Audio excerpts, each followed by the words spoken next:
KIRO, Seattle.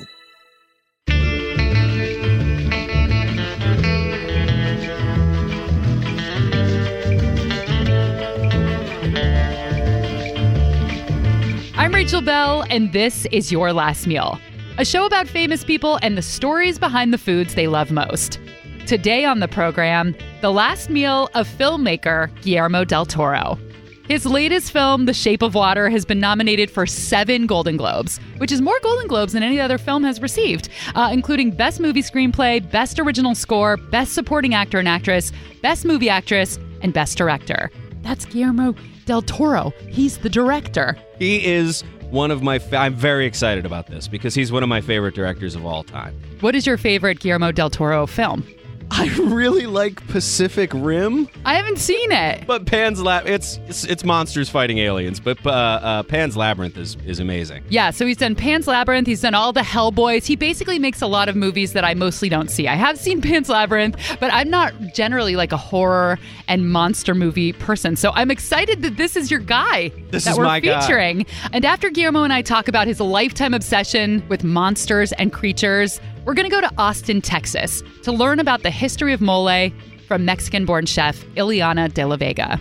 And when I was researching for this episode, I watched some videos of people touring Guillermo del Toro's home. And during one of these tours, he said the scariest thing in his house is in his refrigerator. So I took this very literally because here at the KIRO Radio studios where we produce this show, we have a very, very scary refrigerator. So I invited a King County health inspector to come by and evaluate the sticky, goopy, mold-filled receptacle most commonly referred to as the shared radio station refrigerator. And we're adding a new segment to the show that you get to create yourself. I want to know what your last meal is. I really, really, really, really do. So please get out your phone, record a quick little message saying your name, where you live, and what your last meal would be, and we will play it at the end of an episode, just like we're going to do today for the very first time. But first, Guillermo del Toro.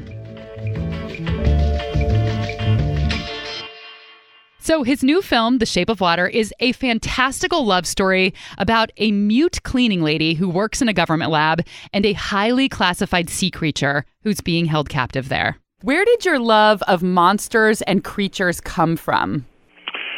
I'm not exaggerating. It started in the crib. I was barely a baby, and I was already watching TV shows back in 1964.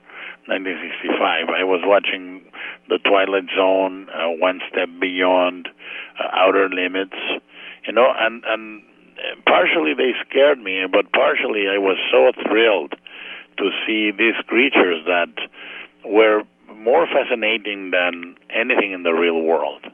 And I became addicted to it, but beyond that I started seeing them as personifications of things that are important in our lives. I felt always a bit like an outcast. I felt they were patron saints of imperfection and sort of gave us permission, or me at least, to understand that I was imperfect and that was part of who I was. And they gave me great license for that. Was there a particular character that spoke to you the strongest? The two that spoke to me the strongest were the creature of Frankenstein, which always seemed a little lost, a little too pure for this world, didn't know how the world worked. And the other one was the Gilman, the amphibian creature in Creature from the Black Lagoon, which is a huge influence on the movie The Shape of Water, which is my latest movie. Have you been kind of waiting to have some amphibious character in a movie? I can tell you without any fear of exaggeration, that is the character that I've been most looking forward to doing. I did it twice in a different way, with a very different character in Hellboy 1 and Hellboy 2. But in this instance, the beauty is that we did take 3 years to design and execute this very, very complex character on screen with a real suit, makeup effects. Is not a CG creature, I don't know if this is kind of spoiler alert. I hope it isn't. But since audiences need to get on board with a sea monster making love to a human lady. There were a few body parts that Guillermo focused on in the 3 years when he was creating the sea creature. So the first was the lips, because they had to be kissable by a human. And then I just read an article where he said that the sea creature's butt was very, very important. He wasn't satisfied with the design until his wife and his 2 daughters signed off on the creature's perfect tushy. Guillermo del Toro lives and breathes horror. He has 2 adjoining suburban houses in Southern California that he named Bleak House. And they are absolutely packed with horror, sci-fi, and comic book paraphernalia and monsters. When you walk into his front door, you are greeted by a giant Frankenstein head. He has life-size human-looking mannequins of H.P. Lovecraft and Edgar Allan Poe. And then in an interview that I saw with someone from Conan, he tells this amazing story. He has a life-size Linda Blair on his couch, and he also has a Roomba. And he said that his Roomba was cleaning the carpet when it accidentally hit a security alarm. And the security guards came to the house and saw Linda Blair through the window laying on the couch. And Guillermo del Toro had to talk them down that it was not a body. An actual person. It wasn't an actual person. It was not a possessed little girl from the Exorcist movie. Exactly, that it was made out of some kind of plastic. The main thing was, can I create my own public library about the things I love? And so it's 11,000 square feet. The houses are divided into 13 libraries. You know, there's a library for science fiction and horror, of course, but there's also a natural history library, a history library, an art library. The houses have secret passages. They have a room that is called the rain room, where it rains 24/7. It's a theatrical window with rain in the outside and a thunderstorm and so forth. And they are the houses that I imagined as a kid that I would own one day. Is there anything that actually scares you? Politicians. Very much. So what would horror-obsessed Guillermo del Toro's last meal be? It would be a very long meal, because if I'm to eat the things that I like the most, I mean, I love mole, which is a Mexican dish that is a bittersweet sauce made of chocolate, many nuts, spices.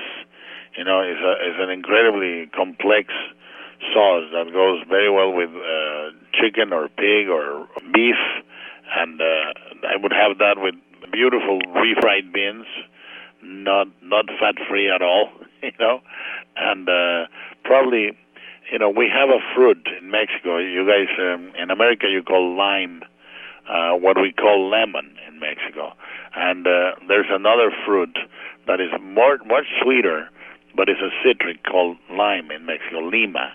I would have a tall glass of that juice, and then for dessert I would have a homemade flan. Was this something that was a typical meal that you would have in Guadalajara where you grew up?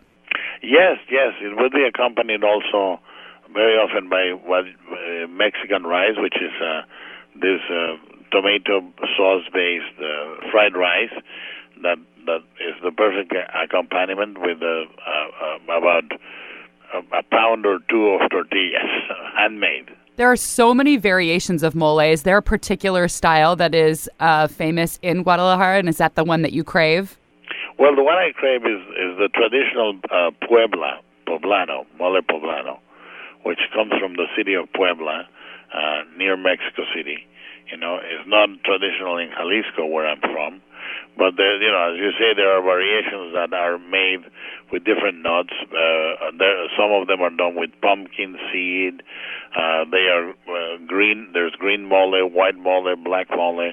There's, I don't know, about 30, 40 varieties of mole in Mexico. The one I'm talking about is black mole from Puebla. Where do you eat your perfect mole? The perfect mole must be in Mexico, in Mexico City or in Puebla. If you want, Oaxaca, for example, has one of the best, very peculiar black moles in Mexico, and that is, you can find it by accident in almost any little restaurant down there. And so it sounds like from the work that you do, you put so much time. I mean, you'll spend years on films and creating creatures. Mole is something that takes a really long time. Have you ever attempted to make the dish yourself? No, I've seen it done from scratch at home, but I've never attempted to do it myself. It takes a long, long time because you have to grind about five varieties of dry peppers, and then you have to mix about 10 to 15 spices and grind the chocolate from tablet form. And it's very elaborate, very delicate. You know, people either do great mole or they do terrible mole. Never just okay mole. Mole, mole, mole. I'm not doing it. I'm not. I just have the urge to yell, mole, mole, mole. Mole, mole. No, I'm not going to do it, though. I'm not. Excuse me. When we come back, we will explore exactly what goes into mole poblano and learn the history of the savory sauce. And I'll give you a hint to its origin. Its founders were in the habit of eating it often. Wah, wah. You think about that. We'll be right back.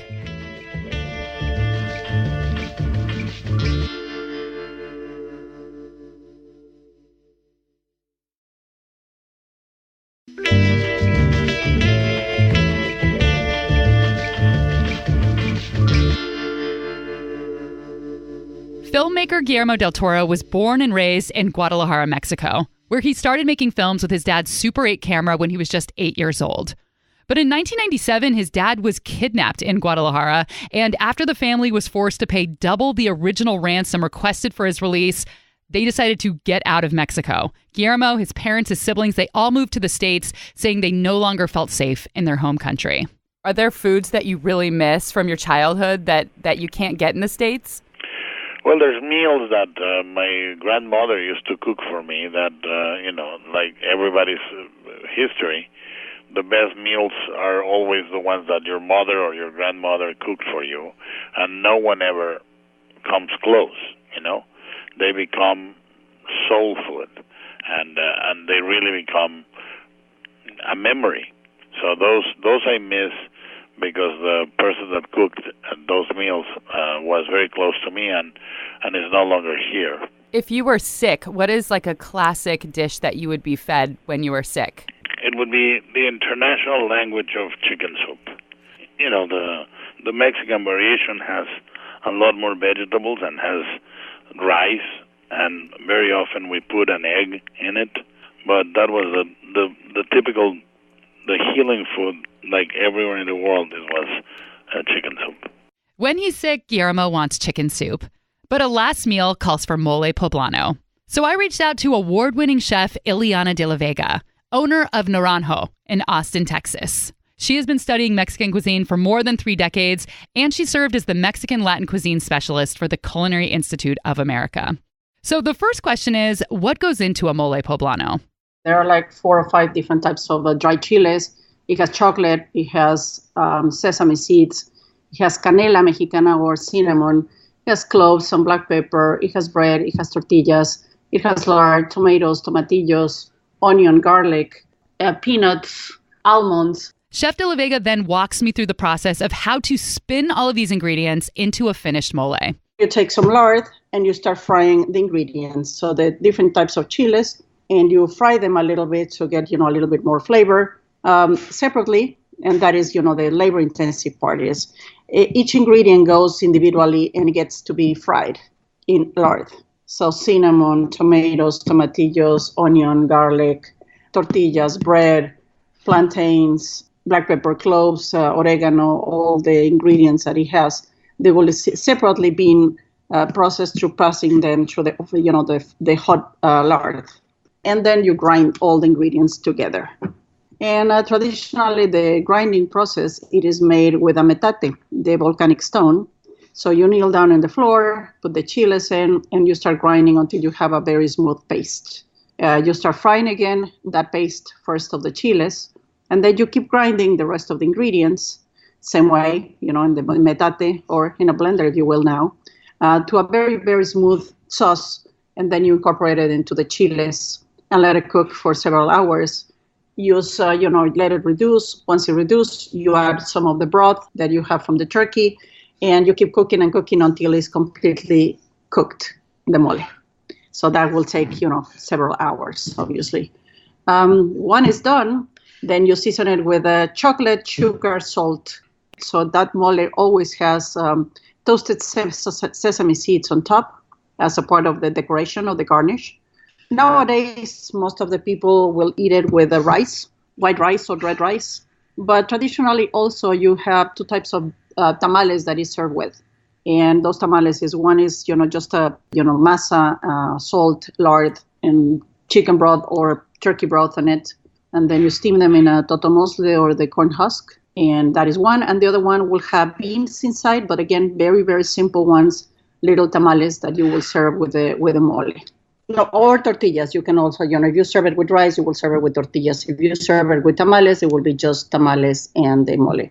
When I see mole on restaurant menus, I feel like it's always with chicken or pork or it's on top of tamales. But Chef de la Vega says mole poblano was traditionally served with turkey. It comes from the city of Puebla, which is in the state of Puebla, in east central Mexico, southeast of Mexico City. And it is such a long list of seemingly random ingredients. There's chocolate in tortillas and plantains. So I was wondering how all these ingredients made their way into one pot. So many of Guillermo del Toro's films are fairy tale based and have these kind of mystical, magical components to them. So I love that the first thing that Chef de la Vega tells me is basically a fairy tale of where mole came from. The cute story, if you will. Sor Andrea de la Asunción, this cloister nun, who was in charge of the kitchen of the convent of Santa Rosa in Puebla. And she was asked to do some dish for the viceroy that was arriving to Puebla. And she was cooking something with turkey, and she was very happy doing so. And all of a sudden, there was a holy wind in the kitchen that threw a lot of spices and chocolate and chiles into the pot. It was too late to try to change it, so she served it, and everybody obviously loved it, and it's the holy mole since then, right? So it's a celestial inspiration on the mole. Kind of a folklore story. Yeah, it's a cute story, yeah. I think. So since it was created by nuns, I thought, maybe this is where the expression holy moly comes from. So I looked it up.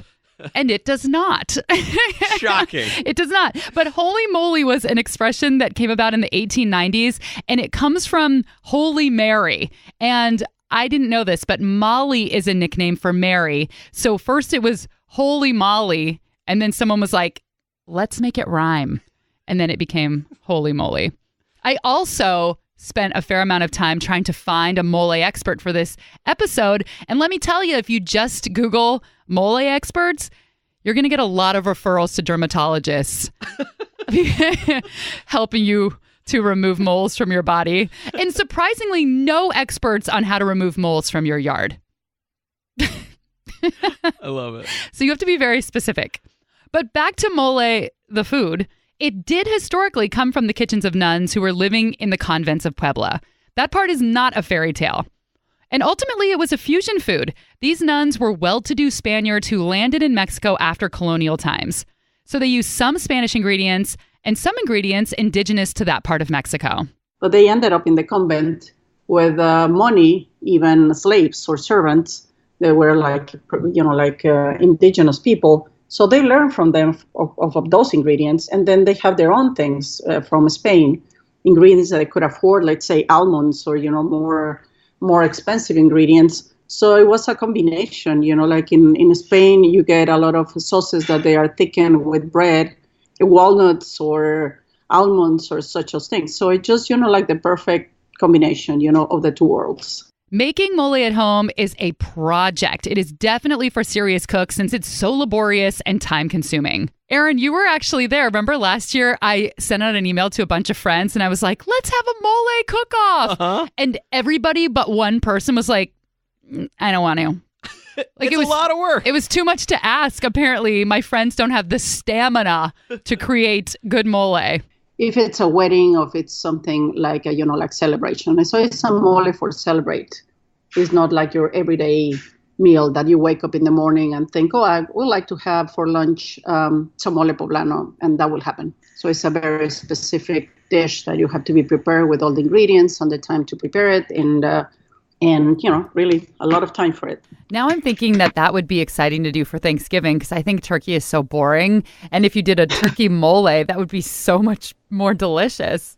I know a lot of people in the United States that do that. Like not necessarily has to be the mole poblano, but sometimes they use any other mole. and serve it with turkey during Thanksgiving.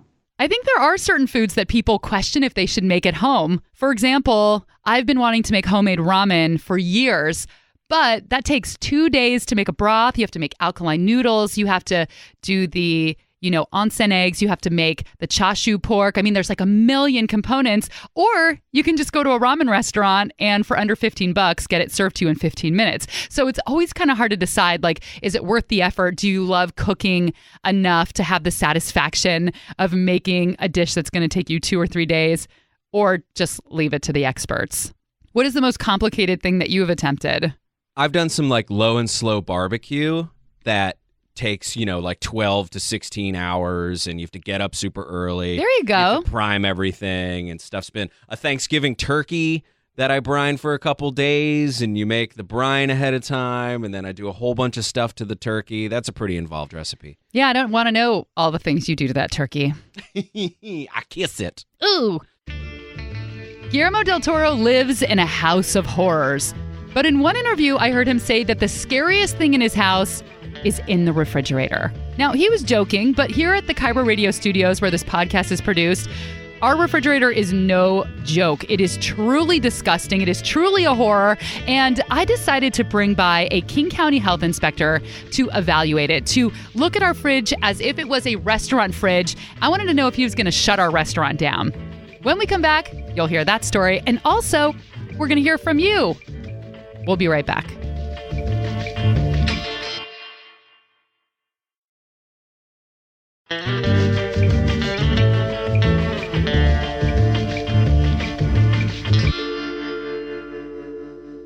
I was watching a video of Guillermo del Toro giving someone a tour of his house of horrors that he calls Bleak House. And when they were in the kitchen, Guillermo joked that the biggest horror in the entire house was in the refrigerator. And this got me thinking about the refrigerator that I use every day at work. Besides doing this podcast, I am a feature reporter and I host a live segment on KIRO Radio in Seattle. So I put together a feature about our office fridge.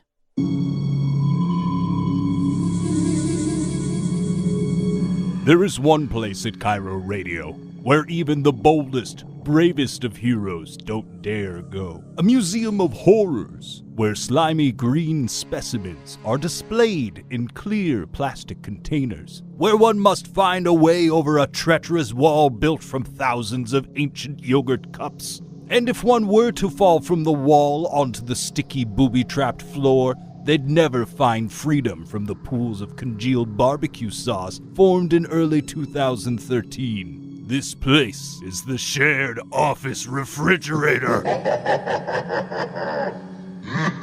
All right, that is the worst evil laugh I've ever heard. But seriously, our work fridge is gross. If you work in an office, you may have a similar situation. One fridge, 30 to 40 people using it, every last square inch packed with bags and plastic containers and pizza-shaped bulges of tinfoil, mysterious liquids pooling on the refrigerator floor, containers on the verge of blowing their lids, bloated with the gases of decaying fruit. Sorry, I was a creative writing minor in college. And at our office, no one is in charge of cleaning the fridge. So no one ever does, except me. I actually take a strange pleasure in cleaning out the office fridge. So as the official keeper of the fridge, I took the liberty of inviting a King County health inspector to come and take a look, to evaluate our fridge just like he would during an official restaurant inspection, to see if our little restaurant should be shut down. All right, let's see what we have in here. That's health and environmental investigator Mike Simpson.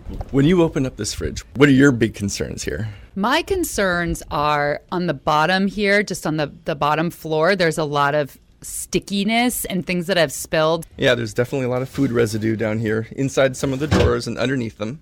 I see, like right here, I see a plastic bag that is full of rotten cucumbers with juice and mold. Wow, hey, and it's not even closed. Let me close that for you.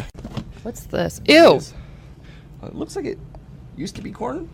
No, what do you think that is? Or was? I think it was quinoa. No, No, chicken. I think it's breaded chicken. Corn. It's mold now. Yeah. So. But even after the corn quinoa chicken encounter, Mike surprised me by saying, this is not nearly as bad as what I'd been suspecting or fearing. It looks much like many workplace fridges, the places that I've worked in the past. Let's dig in a little bit and sort of see what we have here. Okay. Here is a container that has 2 plums and a peach that is breaking down rapidly, very moldy. I'm not sure you can call that a peach anymore. But the good news is... things that are moldy, like this former peach, probably should be tossed. There. Just because food is moldy doesn't mean it's necessarily going to make you sick. It could, but you're much more likely to get sick from food that has been left out of refrigeration for too long. Things that aren't cooked all the way, like mostly raw meats. Mike says the biggest concern is what happens before the food gets to the office. Someone not washing their hands when preparing the food. He says the number one way to prevent foodborne illness is by washing your hands and keeping foods cold. So one thing I thought I would do is to check the temperature of your fridge to see if it's, holding food at the proper temperature. If this was a restaurant, we'd actually be testing the temperature of the food. Okay, here we go. Here's a reduced fat milk, or used by November 27th. It's fairly liquid. Doesn't appear to be completely coagulated in one big chunk of milk, but so we'll get a good temperature on here. Thermocouple, or fancy word for thermometer, says it's 36.5 to 37 degrees. So you're holding a good temperature in here. So the foods that are in here should be just fine, as long as they're not stored in there for 2-3 weeks. And what about all the sticky goop on the refrigerator floor? You do want to keep it cleaned every once in a while. It's more gross than it is likely to make you sick, which is good news. He says packing a fridge too tightly also isn't good. It could burn the fridge out prematurely. But it doesn't actually violate any laws. Mike is concerned with how much food is being left behind to rot. Some statistics from a study on food waste said that 25% of all food that people buy gets tossed, which is a lot. Why waste that food, especially delicious food? You brought it for a reason. Eat your lunch. What grade would you give our fridge if A is perfect and F is this whole thing has to go to the dump right now? It's messy, but if we're using the same scale of risk violations that we do when we're looking at restaurants, there's really very little items in there that are likely to make you sick beyond serving people moldy food. So we'll give it a B. Definitely needs some work and cleaning. It looks like, with a little more regular upkeep, you'll get an A next time. You can do it. We believe in you. So there you have it. Mike Simpson has ruled. The disgusting office fridge is apparently not so disgusting, at least from a health standpoint. Your eyes and nose might tell you differently.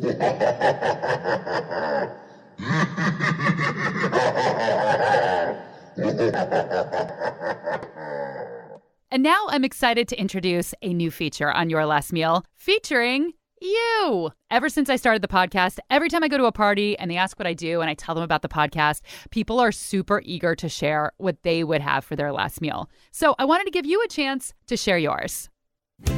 Hi, this is Jason in Burien, Washington, and my last meal would be 2 double-doubles from In-N-Out Burger, lettuce and cheese only, and a French fry. That's simple. Hi, this is Denise from Tacoma. My last meal would be a classic surf and turf dinner with a large baked potato with all the fixings, and for dessert, a big slice of decadent chocolate cake. Hello, Rachel Bell. My name's Warren Langford. I live in Santa Fe, New Mexico, and my last meal would be breakfast burritos.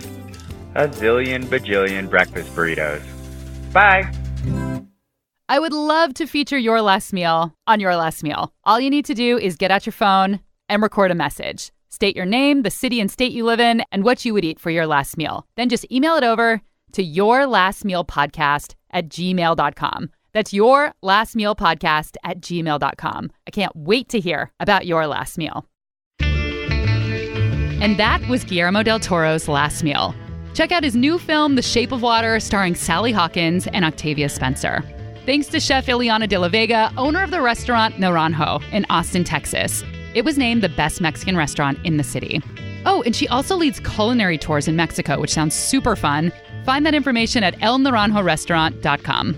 Thanks to King County Health Inspector Mike Simpson for saying our disgusting fridge is actually okay, therefore reinforcing the terrible habits of my disgusting coworkers. This episode was produced by Aaron Mason and me, and our theme music is by Prom Queen.